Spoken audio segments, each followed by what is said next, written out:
하나님 말씀은 누가복음 21장 20절입니다.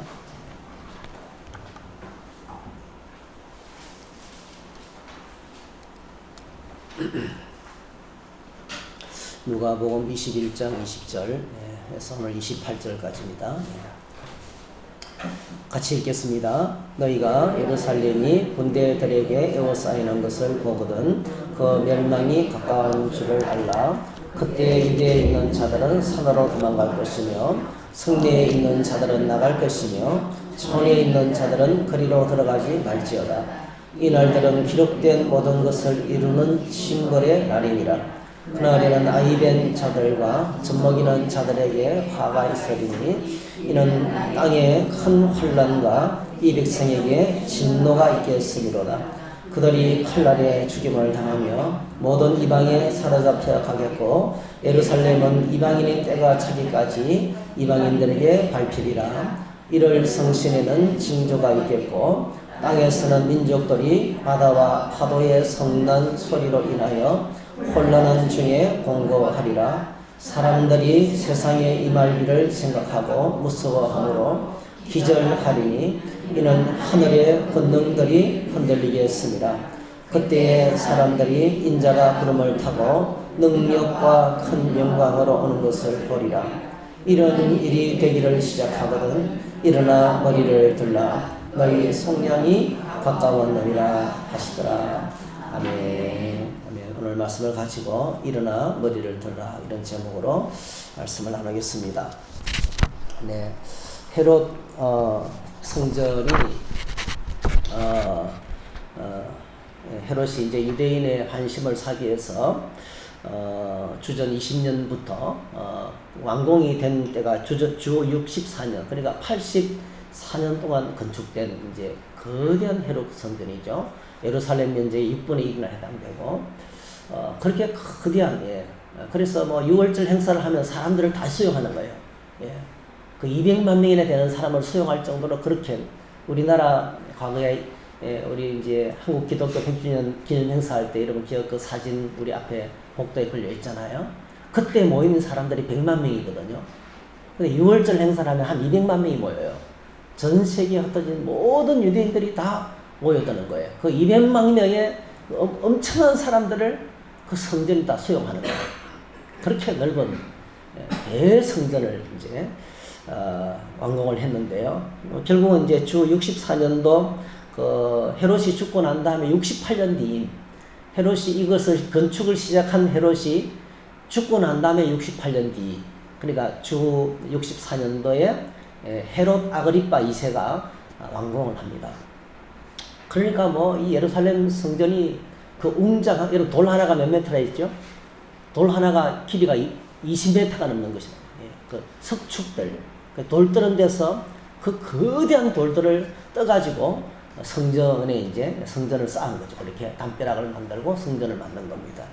그러니까 제자들이 그 성전의 그 웅장함과 그리고 순금으로 시작한 그 화려한 장식 때문에 성전에 갔다 오면 넋이 나가는 거예요. 그래서 이제 그 제자들이 성전 미문이죠, 미문. 성전을 빠져나올 때 이제 제자들이 선생님 보세요, 이게 너무 황홀하다, 너무 화려하고 황홀하고 대단하지 않냐고 감탄을 또 하니까 예수님께서 폭탄선언을 하잖아요. 그게 우리가 지난주에 우리가 함께 생각했습니다. 너희 보는 이것들이 날이 이르면 돌 하나도 돌 위에 남지 않고 다 무너뜨려지리라. 날이 이르면 이제 예수님으로부터 뭐 불과 40년도 남지 않았어요. 한 세대, 이 세대가 지나가기 전에 일어났으니까 한 세대도 남지 않았어요. 30년도 남지 않았어요. 누가복음은 60년대 기록됐거든요. 주 60년대. 그러니까 누가복음이 기록되고 3-4년. 그리고 이 성경을 기록할 당시에 누가복음에서는 이 예루살렘 성전 멸망은 뭐죠? 예언이죠, 예언. 이루어지지 않은 일이란 말이죠. 근데 곧 이루어질 상황. 곧 이제 코앞에 닥쳐올 굉장한 그 주님의 멸망에 대한 선포죠. 그래서 드디어 이제 여러분 아시는 것처럼 주 66년부터 이스라엘 식민지가 로마의 폭정에 로마가 성전 속에 있는 금을 그 성전 창고에 있는 금을 막 강제로 뺏어갔어요. 자기들 정권에 쓰려고. 그러니까 이게 이제 터졌어요. 민심이. 그래서 터지기 시작한 것이 드디어 이제 유대 전쟁이 벌어지게 됐는데요. 초반에는 로마 군인들을 싹 다 몰아냈어요. 그래서 몇 년 동안 저지했냐면요. 64년, 그러니까 74년도까지 거의 9년 동안, 65년까지, 그러니까, 66년도에 전쟁이 시작돼가지고 거의 9년 동안, 9년 동안 그 엄청난 유대전쟁이 벌어진 거예요. 이 전쟁을 통해서 살해당한 사람은 110만 명입니다. 110만 명. 여러분, 그 당시에 좀 큰 도시 있잖아요. 웬만한 고린도라든지 빌리보리 큰 도시의 인구가 5만이 넘지 않아서 5만 정도밖에 안 됐어요. 그런 때 있잖아요. 100만 명, 110만 명이 죽고요. 10만 명의 사람들이 노예로 끌려가고요. 그리고 그때 이스라엘은 국가를 잃은 거예요. 그때부터 거의 1000년 가까이 있잖아요. 그러니까 1948년도 독립될 때까지 그 나라 없이 1000년 가까이 흩어져서 이제 그런 디아스포라라고 그러죠. 흩어져 있는 민족으로 살아야 되는 겁니다. 이 엄청난 그 재앙을 주님께서 바라보시면서 폭탄선언하게 돌 하나도 돌 위에 남지 않고 다 이제 무너지게 될 것이다. 그래서 여러분 말씀드린 대로 예수님의 말씀을 듣고요. 제자들은 충격에 빠졌어요. 그래서 성전문을 빠져나와가지고 베다니를 가기 위해서 이제 베다니로 퇴근하시기 위해서 성전문을 빠져나와서 여러분 이 예루살렘 성전도 상당히 높은 언덕에 있거든요. 요새. 다윗성이라고 그랬잖아요. 요새였습니다. 시온산. 시온산 위에 있는 것이 예루살렘이거든요. 한참 내려와가지고 또다시 그 기드론 시내를 건너서 오르막길 감림산에 올라가야 돼요. 감림산 그렇게 높지는 않아요. 높지는 않은데 길이 상당히 이게 가팔라요. 그래서 그 감림산 꼭대기 올라갈 때까지 아무도 말을 하지 않는 거예요. 어떤 제자들이 충격을 먹었어요. 이렇게 대단한 성전이 여러분 아시는 것처럼 성전이 64년도에 완공됐는데 7년 만에 그죠? 7년 만에 완전히 파괴됐잖아요. 그러니까 이걸 주님께서 내다보시고 선포하셨어요. 그래서 이제 감림산 자리에 앉아서 성전을 내다보면서 해는 넘어가는 태양빛에 그 성전 꼭대기에 순금으로 장식된 그 빛이 있잖아요. 온 주변을 붉게 물들이는 그런 화려하게 아름다운 성전의 모습이겠죠. 그걸 바라보면서 베드로하고 요한이 조심스럽게 입을 여는 거예요. 어느 때에 이런 일이 있겠사오며 이런 일이 일어날 때 무슨 일이 있겠사옵니까? 무슨 징조가 있겠습니까? 이 때와 징조에 대해서 묻고요. 그리고 이제 그때부터 예수님께서 하시는 말씀이 누가복음 21장이고 마태복음 24장이고요. 24장, 25장 요걸 가리켜서 우리는 예수님의 감람산 강화라 그래요. 종말에 관해서 예루살렘의 종말과 지구의 종말에 관해서 예수님이 제자들을 가르치신 그 이야기예요. 1차적인 목적은 뭐겠습니까? 제자들을 살리기 위한 것이죠. 그죠? 곧 로마군이 쳐들어와가지고 폭동이 일어나고 전쟁이 터지고 엄청나게 많은 사람이 죽음을 당하게 될 것인데 그 제자들을 그 전쟁에서 살려내야 되잖아요. 이거 잊어버리면 안 되거든요. 예수님을 믿는 유대 그리스도인 공동체가요. 이걸 잊어버리면 다 당하는 거예요. 그래서 제자들을 위해서 한 것이고 그 다음에 뭐죠? 주님께서 뭘 바라봅니까? 예루살렘의 멸망과 함께 뭐죠? 지구의 종말을 바라보시는 거. 여러분 꼭 기억하셔야 돼요.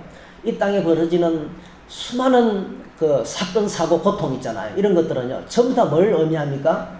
앞으로 작은 심판들, 작은 재난들은요. 앞으로 닥쳐올 큰 환난과 큰 심판이 있다. 심판이 있다. 주님 이 지구에 종말이 있다는 것을 알려주기 위한 오늘 주와 여러분들을 각성시키기 위한 사인이라는 거예요.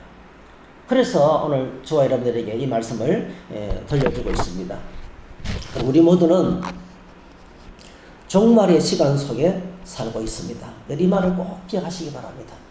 오늘 저와 여러분들은 종말의 시간 속에 살고 있다는 것을 기억하셔야 돼요. 세상 만사는요, 시작이 있고 끝이 있습니다. 이 땅에 존재하는 모든 것들은 영원하지가 않습니다. 다 때가 있어요. 전도서 3장 1절 11절 같이 읽습니다. 범사에 기한이 있고 천하만사가 다 때가 있나니 날 때가 있고 죽을 때가 있으며 심을 때가 있고 심은 것을 뽑을 때가 있으며 죽일 때가 있고 치료할 때가 있으며 흘 때가 있고 세울 때가 있으며 울 때가 있고 웃을 때가 있으며 슬퍼할 때가 있고 춤출 때가 있으며 그 다음에 읽으셔요. 사랑할 때가 있고 미워할 때가 있으며 전쟁할 때가 있고 평화할 때가 있느니라. 일하는 자가 그의 수고로 말미암아 무슨 이익이 있으랴. 하나님이 인생들에게 노고를 주사 애쓰게 하신 것을 내가 보았노라. 하나님이 모든 것을 지으시되 때를 따라 아름답게 하셨고 또 사람들에게는 영원을 사모하는 마음을 주셨느니라. 그러나 하나님이 하시는 일의 시종을 사람으로 측량할 수 없게 하셨도다.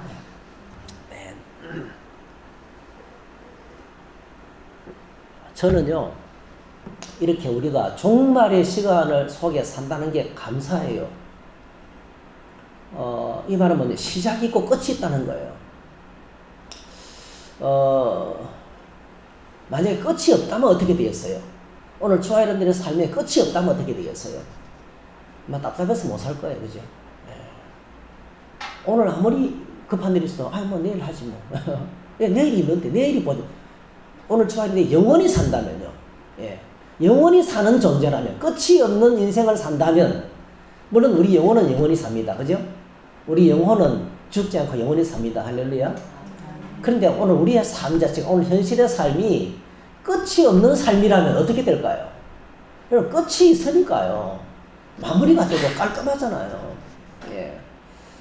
목회가 100% 행복하다고는 할 수가 없어요. 근데 제가 많이 말씀을 준비하면서 제 자신을 점검해 보니까요. 제가 주중에는 막 죽을 것처럼 아프고 이러더요. 여러분, 주일날만 되면 생생해요. 감기도요, 왔다 갔다 주일날 되면 목소리도 안 나다가 주일만 되면 목소리 터져요. 할렐루야. 이 강단에만 서면요, 행복해요. 말씀을 밤을 새서 말씀을 준비하고 파워포인트를 만들고, 이게 있잖아요. 아이고, 이거 언제 끝나냐. 이게 아니에요. 즐거운 시간이에요. 그래서 저는 아무리 생각해도 죽었다가 다시 태어나도 또 목사 될 것 같아요. 이게 하나님께서 에게 준 정말 천지 같아요. 근데 아무리 목회가 좋아도요, 70이 되면 내려놔야 돼. 끝이 있어, 끝이. 저는 지금 끝이 지금 성큼성큼 다가오는 걸 느껴요. 야, 이게 너무 빨리 다가오는 거예요. 그래서 이것도 해야 되고, 이렇게 해야 되고, 계획이 있고 있잖아요. 교회가 이렇게 해가지고 이렇게 되고 싶고, 이런 거 있잖아요. 그런 꿈이 있는데, 그게 성큼성큼 다가와가지고, 시간이 1년이 후딱후딱 지나가고요.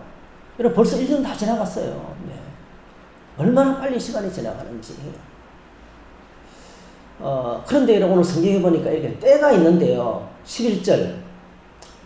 때를 따라 아름답게 하셨다. 이 말이 동의가 되는 거예요.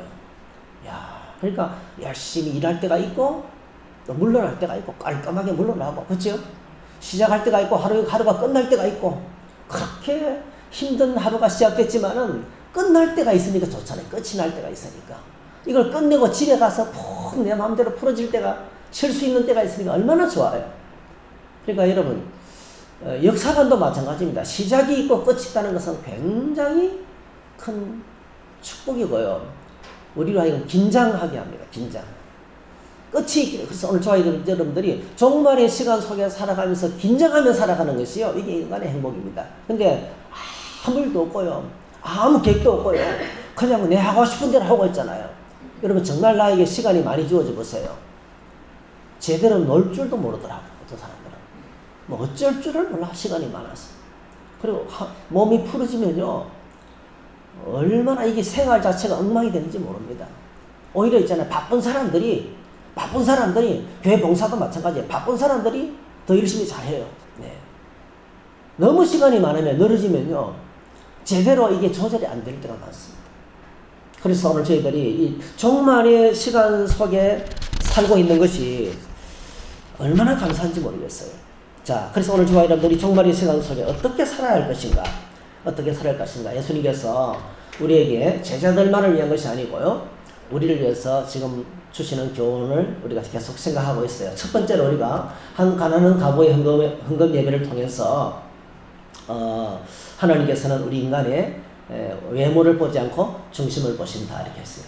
하나님께서 우리의 중심을 보신다. 이런 인간의 가장 깊은 곳에 뭐가 있어요? 우리 인간의 가장 깊은 우리 생각과 말과 행동과 삶을 컨트롤하는 인간의 가장 깊은 곳, 그곳에 하나님이 계시는 자리거든요. 영혼입니다, 영혼. 제가 경험한 거 바로는요, 막 저희 아버지한테 막 핍박을 받아서 이놈의 자식 예수 믿는다고 집안 막 이제 끝났다 이러면서 있잖아요. 지기 짝대기를 저를 때려 죽이려고 막 오고 저는 도망치고 있잖아요. 그날 쫓겨나서 집에 들어가지도 못했어요. 저희 동생하고 같이 교회 다닌다고. 그래서 저 밀양밭이 장손이고요. 1년에 제사를 11번씩 지내야 되고, 명절 때는 12그릇 떠났고, 근데 제가 장손인데다가, 이제 예수 믿고 이러니까요. 막 핍박을 받았어요. 근데요, 놀라운 걸 발견했어요. 제가요. 아버지한테 지게잡기에 맞으면서 일단 도망을 치는데 왜 기뻐요, 그렇게? 속에서 막 두들겨 맞아도 기쁜 거예요. 그게 뭐죠? 마음이 기쁜 게 아니라니까요. 마음은 막 울고 싶죠. 상황이. 이걸 복음을 제대로 설명할 수 있는 방법도 없고, 아버지 그게 아니라고 설명할 수도 없고, 그렇지 않아? 그렇잖아요? 근데 영이 기쁜 거예요. 내 영이 기쁘더라고요.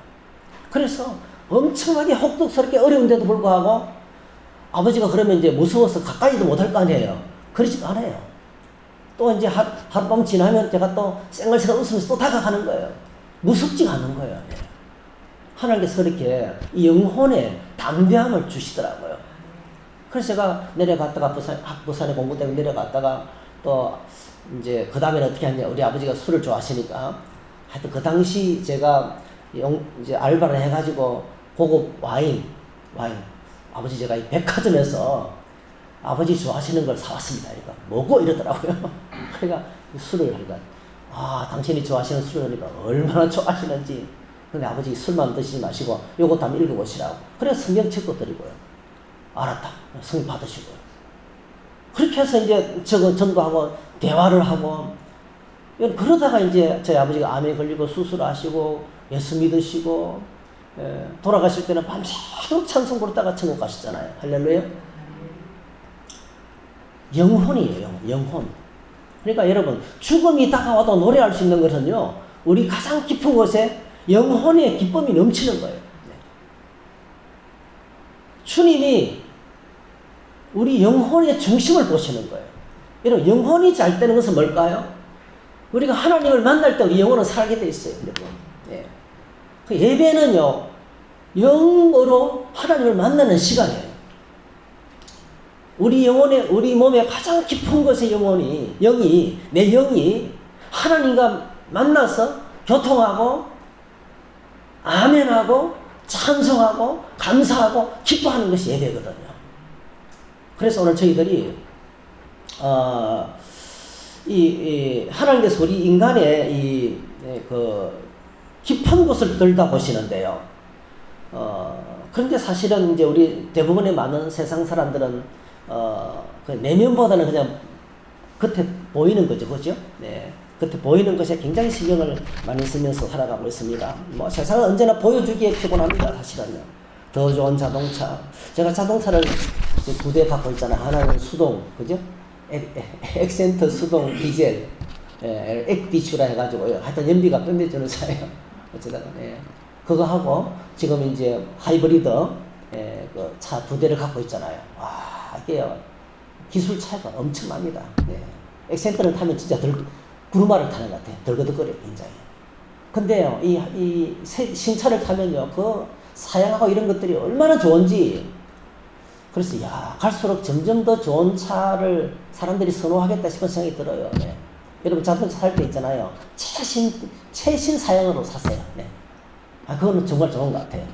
자, 보세요. 더 좋은 차, 더 좋은 아파트, 더 좋은 휴대폰, 더 좋은 옷, 더 좋은 신발. 저는 신발 한 짝에 옛날에 있잖아요. 신발 한 짝에 막 10만 원짜리 나이키 신발이 있다는 걸로 깜짝 놀랐어요. 그때 저희들은 500원짜리 루마제 그런 신발들을 주로 샀었거든요.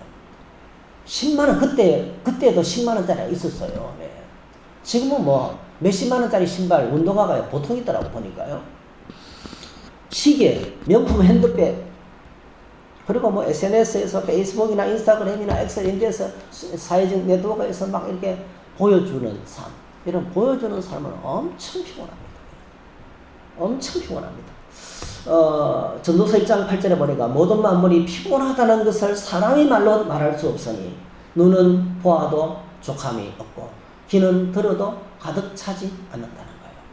그러니까 눈을 만족시키고 귀를 만족시키는 법은 이상이 없다는 거예요. 아무리 보여줘도 보여주기식의 삶은요 피곤하게 짝이 없다는 거예요. 근데 여러분, 우리 하나님 앞에 나가면 하나님, 내 영이 하나님을 만나고 내 깊은 곳에 세상에 줄 수 없는 기쁨으로 채워주십니다. 할렐루야. 그 예배를 누가 드렸어요? 한 가난한 가부가 그 하나님이 받으시는 예배를 올려드렸거든요. 그래서 이 종말의 시간에 오늘 저와 여러분들이 이런 종말의 시간이 될수록 점점 더 사람들은요 외모 밖에 보여주는 것에 정신이 없어요. 근데 이럴 때 다 내려놓고요. 다 내려놓고 그냥 내 내면을 깊숙이 들여다보면서 그 안에서 하나님을 만나는 이런 삶이 중요하다고 지금 가르치고 계시는 거예요. 그 다음에 두 번째로 우리 5절에서 9절까지 미혹을 받지 말 것을 말씀하셨어요. 자, 누가복음 21장 오늘 본문 20절에도 보니까 너희가 예루살렘이 군대들에게 에워싸이는 것을 보거든 그 멸망이 가까운 줄 알라 이렇게 했어요. 얼마나 많은 세대주의자들이 이단들이 이 말씀으로 성도들을요 이게 두려움을 조장하고요. 여러분 가장 큰 성공한 사람이 이장님이죠. 이장님. 남이 성교예요. 걸퍼전이 터지니까요. 이제 이게 아마겟돈 전쟁인데 끝났다 이제. 세상은 이제 얼마 못 버틴다. 그러니까 사람들에게 막 그냥 사람을 끌고 모아서 헌금하게 하고 재산 처분하게 만들고 해가 자기가 34억을 받아가지고 자기는 뭐죠? 자기는 뭐예요? 그 돈으로 빌딩을 다 사놓고 투자하는 거예요. 이장님이는요, 예수님 오실 것을 안 믿었어요. 이런 식으로. 두려움을 조장해가지고. 두려움을 심어줘서, 말씀을 갖고 두려움을 심어줘서, 이제, 이렇게, 사람들을, 이제, 정상적으로 판단하지 못하게 하는. 그래서 잘못된 사상과 이단의 가르침에 빠지면 정상적인 삶을 잃어버립니다. 학생은 학교에서 공부하는 걸 포기하고, 엄마는 가정에서 이제 자녀를 양육하는 걸 포기하고, 직장인은 직장 생활하는 걸 그만두고 다 내려놓는 거예요. 그리고 완전히 세상에서 무능한 사람을 만들어버려요. 그리고 자기한테만 복종하도록 그렇게 자기 밑으로 사람들을 끌고 가는 것이 이단입니다. 그래서 이 마지막 때에 여러 가지 많은 난리와 소문을 듣고 어려운 문제가 있다 할지라도요, 핵심 말씀이 뭐죠? 무서워하지 말고, 그죠? 무서워하지 말고, 두려워하지 말고, 미혹을 받지 말라. 이렇게 말씀하고 있습니다. 그리고 이제 세 번째로, 종말의 징조를 보고 종말을 인식하며 살아가는 거죠. 매일같이. 종말의 징조를 듣고 보면서 우리의 삶이, 지금 내가 종말의 시간 속에 살고 있다는 것을 인식해야 된다는 거예요. 네. 성경을 보면서 재밌는 구절을 이제 찾았는데요. 이런 디모데후서 3장 1절에 보니까 말세의 고통을 이제 소개하고 있어요. 사람들이 자기를 사랑하며 극단적인 이주의죠. 이걸 보고 우리는 포스트 모더니즘이라 그래요. 이 사조 자체가요, 흐름 자체가 극단적인 이주예요. 네. 다른 사람 그러니까 다른 사람에 대해서 배려나 생각을 못합니다. 자기밖에 생각을 못하는 시대가 오늘 이 시대예요. 그래서 사람들은 자기를 사랑하고 돈을 사랑하고 자랑하고 교만하고 비방하고 부모를 거역하고 감사하지 아니하며 거룩하지 아니하며 무정하며 원통함을 품지 아니하며 모함하며 절제하지 못하며 사나우며 선한 것을 좋아하지 아니하며 배신하며 조급하며 자만하며 쾌락을 사랑하기를 하나님 사랑을 것보다 더하며 경건의 모양은 있으나 경건의 능력은 부인하니 내가 이 같은 자들에게서 돌았으라. 자, 이 고통, 말세의 고통을 좀 기억하고 계세요. 그리고요, 자, 어떨 때도 고통이 없나 하면요, 잠언 23장에 보니까 술 취한 사람, 제가 읽어드릴게요. 술 취한 사람을 얼마나 재밌게 묘사했는지 모릅니다. 여러분, 술 취한 사람 종종 만나 봅니까? 네, 저는 동네 분들도요, 술만 취하면 저를 찾아오는 사람들이 있어요. 제 이웃에 살았던 한 분은요, 술만 취하면 제게 전화해요. 100번 들었던 이야기, 똑같은 이야기 반복하는. 술 먹은 사람의 특징은 반복한다는 거예요. 예, 똑같은 이야기를 옛날에 들었는데 계속 이야기해요. 자, 술 먹은 사람 이야기 잡으세요.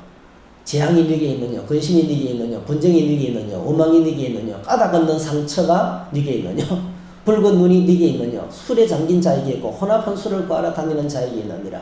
포도주는 붉고 잔에서 번쩍이며 순하게 내려가나니 너는 그것을 보지도 말지어다. 여기서는 보지도 말라 했는데요. 하나님께서 이스라엘 절기 때는요, 독주를 마시라 그랬어요. 절기 때. 그러니까 술 먹고 찬양하고 막 노는 것들도, 그러니까 그런 것도 허락하셨어요. 자, 근데 31절 보세요.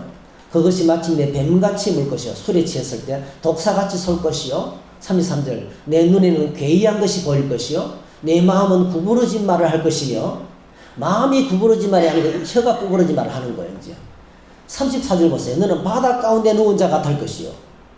돛대 위에 누운 자가 될 것이며, 내가 스스로 말하기를 사람이 나를 때려도 나는 아프지 아니하고 나를 상하게 하여도 내게 감각이 없도다. 내가 언제나 깰까 다시 술을 찾겠다 하리라. 여러분, 주님께서 경계한 것이 술 취하지 말라 이런 방탕한 것이라고 했죠. 그죠? 이게 이 시대의 특징이라니까요. 말세에 고통하는 시대의 특징이라니까요. 여러분, 술 취하게 되면 이 말세의 고통의 가장 근본적인 원인이 뭐냐면요. 그게 35절에 나와요. 나를 상하게 하여도 내가 감각이 없도다는 거예요. 감각이 없도다.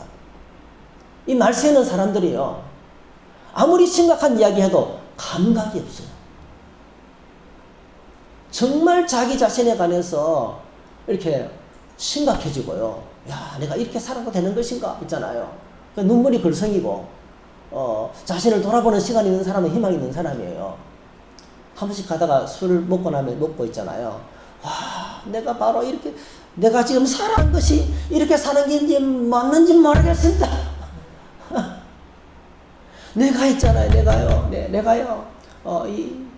이런 사람, 이러면서 있잖아요. 사람들로부터 오는 평가가 막 괴로워가 있잖아요. 요즘 사람 평가는 어떻게 되는지 아세요? 돈으로, 경제력으로.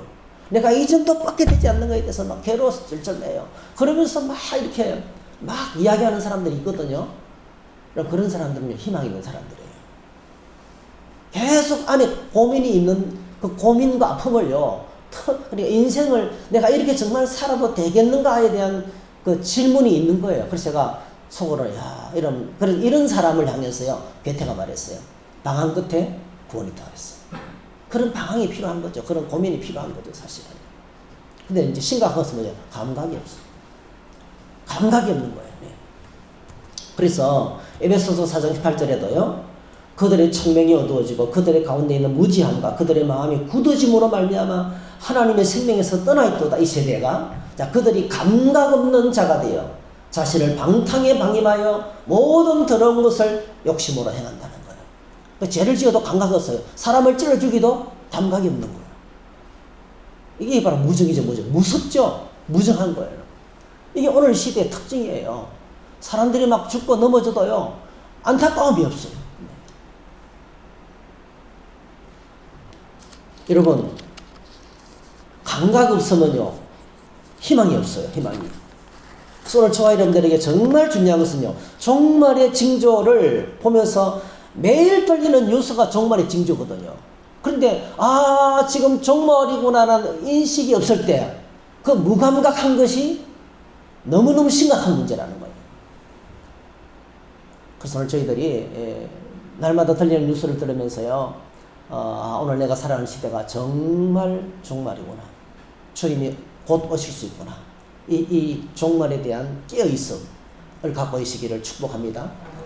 자, 오늘 본문을 보면, 그래서 이제 세 번째로 오늘 본문에서 계속 주님께서 말씀하고 계시죠. 오늘 본문은 종말의 시간 속에 살아가는 우리들을 향해서 가르치시는데 딱 두 가지를 가르치셔요. 20절에서 24절에 보니까 예루살렘의 종말을 가르치시죠. 그죠? 먼저 20절에서 24절에 예루살렘의 종말, 그리고 25절, 28절 온 세상의 종말을 가르쳐요. 딱 두 가지를 언급해요. 네. 제자들에게 주는 첫 번째 가르침은요, 너희가 예루살렘이 군대들에게 에워싸이는 것을 보거든, 이거예요. 이 징조입니다. 너희가 예루살렘으로 로마 군대가 진격해 들어오잖아요. 그때가 어떤 찰나예요? 무조건 도망치라는 거. 예. 여러분 한번 상상해 보세요. 지금 우리나라에 전쟁이 팡 터졌어요. 네? 어디로 갈까요, 여러분? 어디를 제일 먼저 갈까요? 우리는 본능적으로요, 문제가 탁 터지면 본능적으로 성 안으로 들어가게 돼 있어요. 그렇죠? 여러분, 성 밖이 안전할까요? 성 안이 안전할까요? 성 안이 안전하죠. 그죠? 근데 예수님께서, 그래서 오늘 우리도 마찬가지예요. 우리나라에 어떤 문제가 터지잖아요. 그러면 사람들은 제일 먼저 자기 집을 먼저 가서 가족들부터 먼저 챙겨요. 그렇죠? 예, 이 본능이라고, 본능. 근데 예수님께서 그렇게 하지 말라는 거예요. 예루살렘이 군대들에게 에워싸이는 것을 보거든 어떻게 하라고요? 여기서 보니까, 자, 유대에 있는 자들은 산으로 도망치고, 성내에 있는 자들은, 성 안에 있는 자들은 밖으로 나갈 것이고, 촌에 있는 자들은 뭐죠? 밖에 있는 자들은 성 안으로 들어가지 말라는 거예요. 그죠? 무조건 예루살렘에서 도망치라는 거예요. 그쵸, 여러분? 예루살렘이 멸망할 때는 살 수 있는 유일한 길은 도망치는 길밖에 없습니다. 그래서 여러분, 무술에서 제일 높은 단계는 뭐예요? 예, 36개. 예수님께서 너희들이 제자들이 살기를 바라면서 무조건 도망치라. 군대를 보면 무조건 도망치라는 거예요. 이거 이제 첫 번째로 말씀하셨어요. 여러분, 이 이야기는 제자들에게는요, 그래서 23절에 보면, 여러분, 그날에 어린아이들과 아이된 자들과 젖먹이는 자들에게 화가 있을 것이라 말했죠. 왜 화가 있습니까? 도망치기 어려우니까, 여러분들. 환자들, 연세 많으신 분들, 어르신들, 몸불편하신 분들은 도망치기 어려우니까. 그래서 여러분, 도망을 못 치고 잡혀 죽은 사람이 110만 명이 됐다니까요. 근데 이 사람들은 이 말씀 가지고 아이 가지 마라. 이제부터 말세가 됐기 때문에 아이 갖지 말라는 거예요. 왜? 예수님 오실 때 아이가 갖고 있으면 화를 만난다는. 아닙니다, 여러분. 이거는 종말 이야기가 아니고요. 예루살렘 멸망 때, 무조건 도망치라는 거죠. 자, 그래서 여러분, 이것은 이미 역사 가운데서 진행되고 이루어졌죠. 실제로 일어났어요. 그럼 오늘 우리를 위해서는 어떤 교훈을 주느냐는 거예요. 오늘 저와 여러분을 향해서는 이 예루살렘 멸망일을 왜 기록하고 있냐는 거예요. 굉장히 중요한 의미가 있어요. 제가 말씀 묵상하다가 이걸 생각하게 됐어요. 같이 한번 읽어보십시다. 시작. 세상에 대한 미련과 집착을 버려라 하는 거예요. 네. 자, 전쟁이 딱 터지고 로마 군대가 밀려오는데요. 내가 살던 집도, 우리 밭도, 가족들도 다 어디 있어요? 다 성 안에 있잖아요. 그걸 두고 도망친다는 것은요, 그걸 내버려 두고 도망친다는 것이 쉽지 않아요. 결코 쉬운 일이 아닙니다. 하나님께서 아브라함에게 제일 먼저 요구한 것이 바로 뭡니까? 아브라함에게 요구한 첫 번째 믿음이 뭐였습니까? 본토, 친척, 아비 집을 떠났어. 그죠? 그거 쉽지 않아요, 여러분. 우리가 이렇게 생각하기 쉽습니다. 하나님께서 아브라함에게 맨 처음으로 본토, 친척, 아비 집을 떠나라고 말씀했다라고 말하면 안 돼요, 사실은요. 하나님께서 그 메시지를 말했는데 그 하나님의 말씀에 반응한 첫 번째 사람이 아브라함이었던 거예요. 여러분, 오늘도 마찬가지입니다. 하나님께서 저와 여러분들에게 성경 말씀을 통해서 모든 사람들에게 하나님께서 믿음의 말씀, 순종의 요구를 하고 계세요. 근데 그 주님의 말씀을 믿고 삶의 자리를 정리하고 내가 중요하게 생각하던 것을 내려놓고 반응하는 믿음의 사람이 많지 않다는 거예요. 그래서 여러분, 지금 그 예수님의 제자들이 지금 예루살렘이 군대들에게 둘러싸이는 것을 보거든. 자, 이런 사인이 딱 오면요, 주님께서 무조건 있는 자리에서 도망치라. 예. 자, 이게 누가복음 21장 이렇게 말했지만은요, 마태복음 24장 이렇게 말했습니다. 그때 유대에 있는 자들은 산으로 도망할지라. 지붕에 있는 자들은 집 안에 있는 물건을 가지러 내려가지 말며, 밭에 있는 자들은 겉옷을 가지러 뒤로 돌이키지 말고. 여러분, 겉옷을 벗어놓고 논두렁에 벗어놓고 있잖아요. 일을 하고 있는데, 자, 군대가 쳐들어가면 어떻게 해요? 그도 가지러 가지 말라는 거예요. 갔다가 오는 사임이 넣는 거예요. 화살을 못 편다는 거예요. 여러분, 그도 타고, 지붕에 있는 사람은 집안에 있는 물건 뭐가 있어요? 숨기는 돈이 있잖아요. 그래도 살림살이, 우리 살림살이 돈이 있잖아요. 그죠? 그런 소중한 것들 있잖아요. 그거 가지러 내려가지 말라는 거예요. 가지러 내려갔다가는 뭐죠? 그 순간의 차이로 적군에게 붙잡혀서 죽는다는 거예요. 이게 뭘 의미하겠어요, 여러분? 오늘 저와 여러분들의 신앙생활에 정말 중요한 것은요, 누가복음 9장 62절에 이렇게 말했어요. 손에 전기를 잡고 뒤를 돌아보는 자는 하나님의 나라에 합당하지 않다 했어요. 여러분, 롯의 이야기를 아시죠? 예수님께서 롯의 이야기를 이미 들려주셨어요. 똑같이 이야기를 들려주셨어요.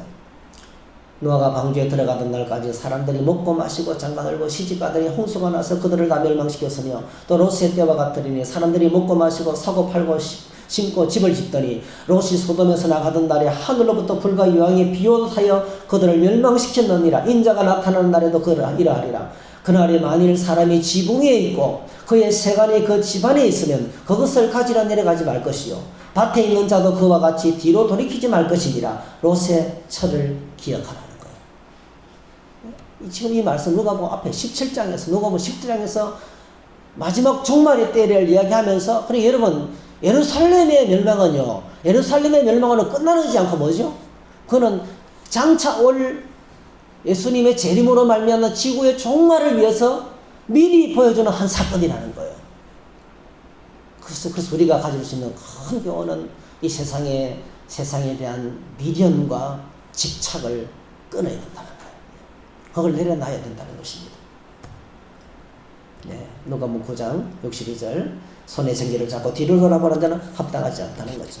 그래서 오늘 저와 여러분들 하나님 나라에서 정말 주님이 원하시는 아름다운 삶을 살기 위해서는 날마다 십자가의 능력으로, 십자가의 은혜로, 성령의 능력으로 말씀과 기도 가운데 끼어져서 세상을 내려놓을 수 있는, 세상에 대한 욕심을 내려놓고 세상에 대한 미련을 내려놓고 집착을 끊어내는 작업을 여러분 날마다 하시기를 축복합니다.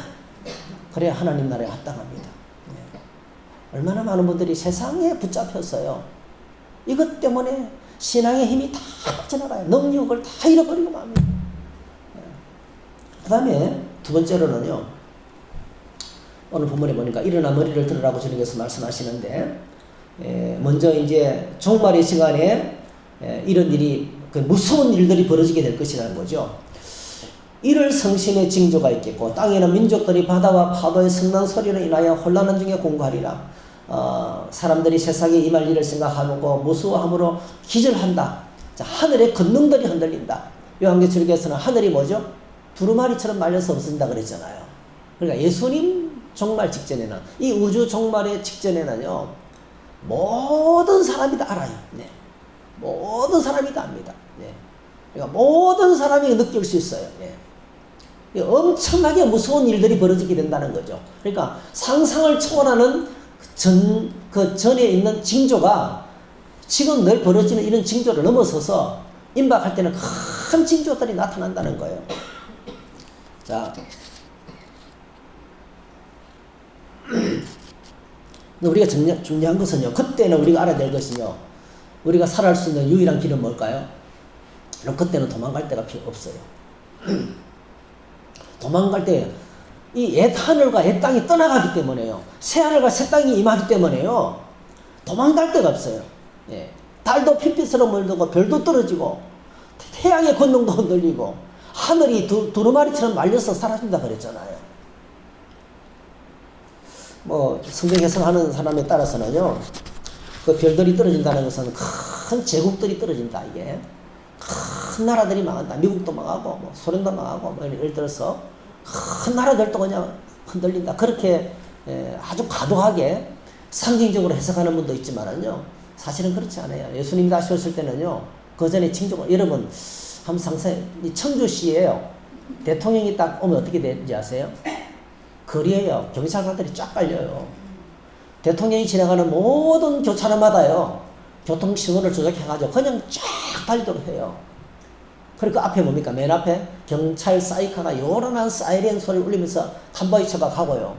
그리고요, 그 뒤에 새카만 차가, 똑같은 차가, 방탄으로 된 차가, 똑같은 차가 적어도 5대에서 10대 따라가요. 그렇게 따라갑니다. 그래서 어디에 탔는지 몰라요. 대통령이. 어느 새까만 차에 탔는지 몰라요. 보안을 위해서. 그런 거거든요. 그래, 중요한 건요, 나타나면 사이렌 소리가 요란하게 울리면서 그 전에 뭐죠? 길을 정리하는 경찰들이 쫙 깔려서 길을 안내한다는 거예요. 주님이 오실 때도 똑같습니다, 여러분. 주님이 올 때도 똑같습니다. 21장 27절 28절. 자, 그때 사람들이 인자가 구름을 타고 능력과 큰 영광으로 오는 것을 보리라. 이런 일이 되기를 시작하거든 일어나 머리를 들라. 너희 성령이 가까웠느냐 이랬지요. 데살로니가전서 4장 16절에 보니까 주께서 호령과 천사장의 소리와 하나님의 나팔 소리와 친히 하늘로부터 강림하시리니. 그러니까 예수님이 재림하시기 전에, 지구 종말 전에는 엄청난 사이렌이 하늘로부터 울린다는 거예요. 그 사이렌이 뭡니까? 바로 하늘의 권능들이 흔들리고 사람들이 이 마지막 직전 상황에 기절할 정도로 두려운 그 환란의 시간들이 닥쳐온다는 거예요. 자, 그런데 놀랍게도 이 무섭고 두려운 시간에 오늘 믿는 저와 여러분 어떻게 하라고요? 두려워하지 말라는 거예요. 일어나 너희 머리를 들라는 거예요. 이거 뭐죠? 이거 무슨 표현이냐면요, 여러분, 기차표를 끊고 플랫폼에 나가 있는 사람하고 똑같은 거예요. 예? 기차표를 끊고 플랫폼에 나가서 뭐예요? 기차가 오죠. 그러니까 아주 기쁨으로 큰 기대와 소망을 가지고 기다리라는 거예요. 흔들리지 말고 주님의 약속을 붙들고. 왜 그렇습니까? 마지막 때에 주님의 재림은 세상은 심판하지만은 오늘 믿는 사람들을 뭐죠? 속량하시기 위해서. 그래서 오늘 본문에 일어나 너희 머리를 들라. 일어나 너희 머리를 들라 했어요. 이런 일이 되기를 시작하거든 일어나 머리를 들라. 너희 속량이 가까웠느니라. 그러니까 우리의 구원이 임박했다는 것입니다. 사랑하는 성도 여러분, 오늘 세상 종말의 시간에 우리는 지금 살아가고 있어요. 우리 모두는 예수 그리스도를 믿고 구원을 받았습니다. 네. 마이크 언제 떨어졌죠?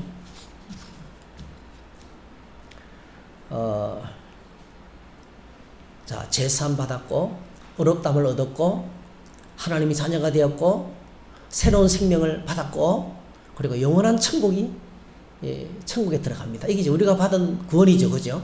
그래서 제사함 받고 의롭다함 받고 이미 우리가 과거에 구원받았고 하나님의 자녀가 되어서 영생을 소유하고 지금 현재 구원받고 있고 지금도 하나님의 돌보심 속에 있습니다. 그리고 뭐죠? 영원한 생명을 갖고 천국에서 영원히 산, 하나님 안에서 영원히 사는 것이 우리에게 주어진 구원입니다. 네. 그래서 이 종말의 시간에 구원받은 저와 여러분들이 우리가 해야 할 일은요, 오늘 성경에서 두 가지를 말씀해 보세요. 하나는 뭐예요? 세상에 대한 미련과 집착을 버리라는 거예요. 그날에 집안에 있는 사람은, 지붕에 있는 사람은 집안에 있는 물건을 가지러 가지 말고, 무조건 도망치라는 것은요, 이 세상에 미련을 두지 말라는 거예요. 너무 지나치게 세상에 묶여 살지 말라는 겁니다. 그리고 주님이 오시는 사인이 나면 우리가 머리를 들고 약속의 주님을 보고 그 인내하면서 기다리는 거예요. 네. 주님을 참고 인내하면서 기다리는 것입니다. 로마서 5장 15장 4절에 보니까 성경을 적었는지 모르겠는데요. 안 적었네요. 이런 말씀이 로마서를 기록한 목적을 밝히고 있는데, 무엇이든지 전에 기록된 바는 우리의 교훈을 위하여 기록된 것이니 우리로 하여금 인내로 또는 성경의 위로로 소망을 가지게 함이라 했어요. 그러니까 성경을 기록한 목적이 있잖아요. 오늘 저희들이 하나님 말씀 붙들고 살아야 될 이유가 성경을 기록한 목적이 인내와 성경의 위로로 소망을 가지는 거죠. 그냥 인내와 소망으로 성경을 붙들고 살면서 인내하면서 소망 가운데 살아가는 것이 기다리는 거예요. 그게 우리가 머리를 드는 겁니다. 머리를 든다는 것은 주님을 바라본다는 거예요. 네, 주님을 바라보고 기다리면 우리 주님께서 저와 여러분들이 성경에 약속하신 것처럼 우리를 데리시고 그리고 이 땅이 먼저 주고 모든 사람들이 다 살아나고 그리고 뭐예요? 하나님이 준비하신 공간으로 저와 여러분들을 새하늘과 새 땅으로 인도하실 것이라고 성경은 약속하고 있습니다. 오늘 저와 여러분들이 이렇게 인내와 소망, 기다림 속에서 하나님 말씀을 붙잡고 살아감으로 하나님 나라의 합당한 백성으로 매일매일 살아가기를 주의 이름으로 축복합니다. 할렐루야. 우리 함께 찬양하십시다. 네, 이게 적어놨구나. 네, 490.